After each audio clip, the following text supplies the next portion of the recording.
film concert is a film which foregrounds its sound elements, the music, dialogue, and sound effects, to such an extent that the enveloping and saturated oral experience becomes its biggest attraction. Emilio Ordisino refers to the film concert in his criticism of contemporary Hollywood film music, which he claims now has to cope with a thicker and louder texture of sound effects due to the rise in digital technologies, which make it possible to mix hundreds or even thousands of effect tracks.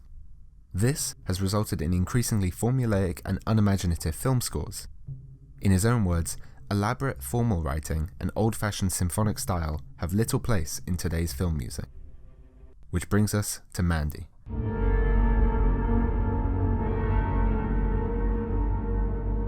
A film which appears to exemplify everything Ordisino has described so far.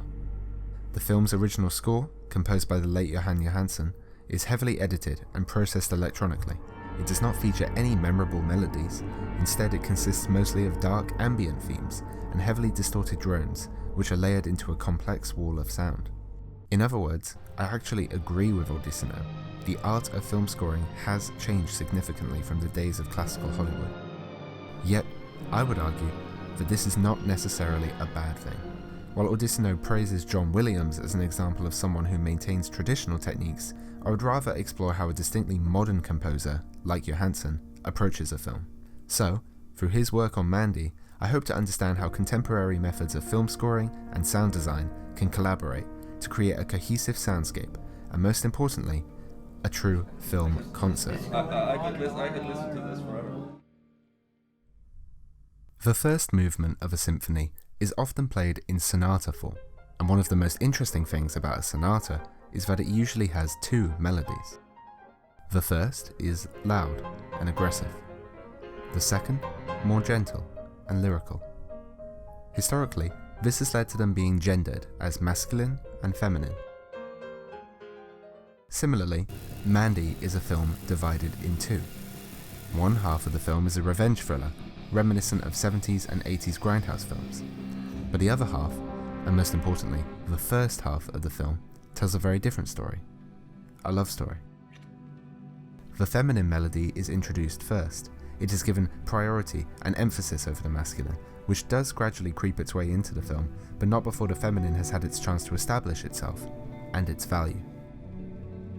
So, when we first meet Red and Mandy, played by Nicolas Cage and Andrea Riseborough, there is no heavy metal or dissonant drone music to get us in the mood. Instead, we are treated to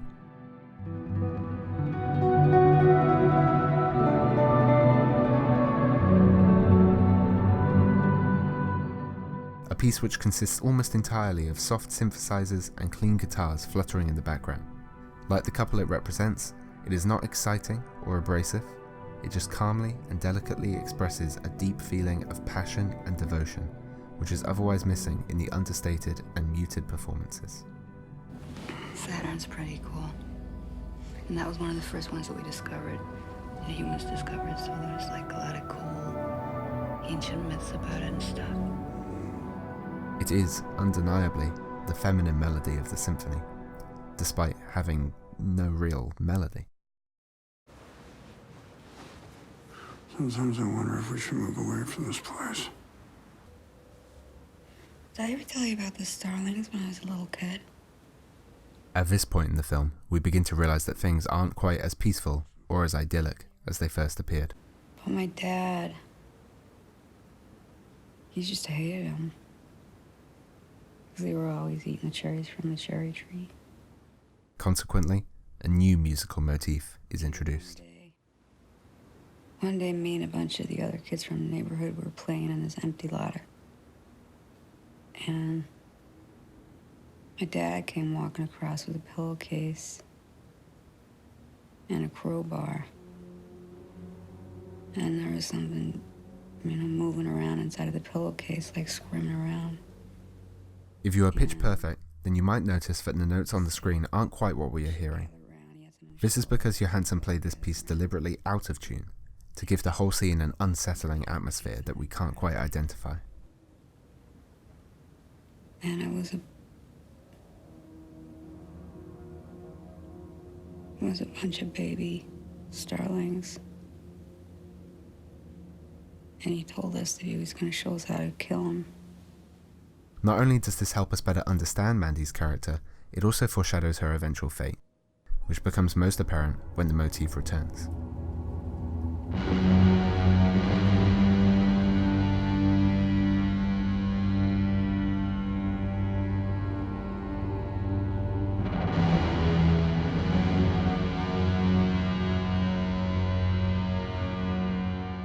Importantly, these are not the same notes as before. Johansen took the original 3 pairs of notes and transposed them down by 11 semitones, one less than an octave.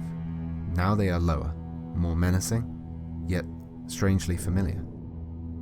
More importantly, they are played on a heavy, distorted electric guitar. No longer out of tune or imprecise, this guitar is harsh, calculated, and reeks of the pure evil on display. Clearly then, this is the masculine melody, one which was initially introduced in an unrefined state, only for it to dominate the soundtrack once Mandy herself is destroyed.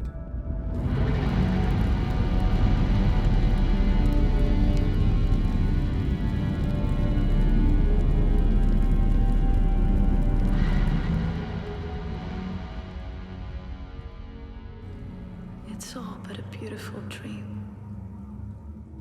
Won't you join us in that dream? Odissino appears to disregard sound effects as a purely functional element of the soundtrack. Yet, in Mandy, sound design is crucial to understanding some of these key themes. On the surface, it appears that all of the storytelling is done visually. Jeremiah attempts to brainwash Mandy into joining his cult, which we see in a shot of him literally attempting to absorb her personality into his own. However, towards the end of the scene, the conflict transitions from being primarily visual to oral. What follows is a battle for dominance over the soundtrack, and in turn, Mandy's independence.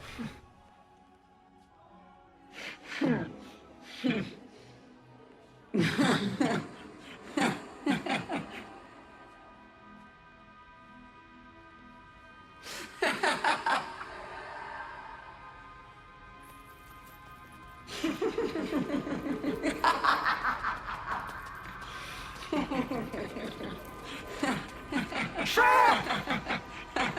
Shut up! Shut up! Shut up! Shut up! Shut up! Shut up! Shut up! Shut up! Don't you fucking look at me! Don't you fucking look at me! Don't look at me! Don't you fucking look at me! Don't look at me!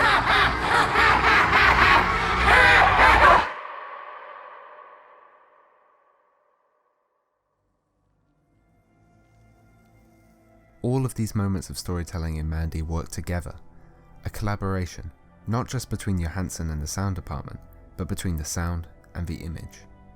Perhaps the most powerful culmination of all these elements can be found in Red's character arc.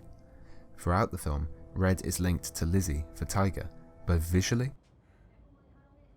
and orally.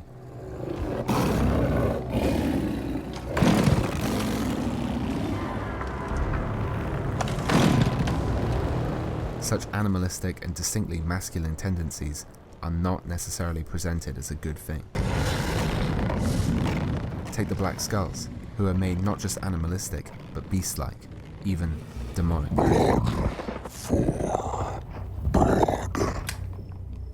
Whilst Red appears far removed from them at first, by the end of the film, he's beginning to look and sound I'm your god now. just as monstrous as those he sought to destroy. And after it's all over, then, just as the core melodies of a sonata are reintroduced at the end, the feminine melody finally returns, only once Red has completed his quest, in a track simply named Memories.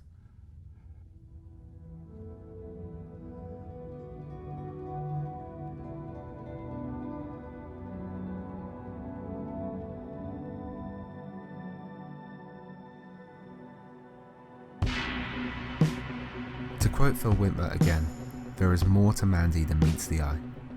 More than the ultra-stylized visuals, more than the brutal violence, and more than the actual words being said. The language of Mandy is music.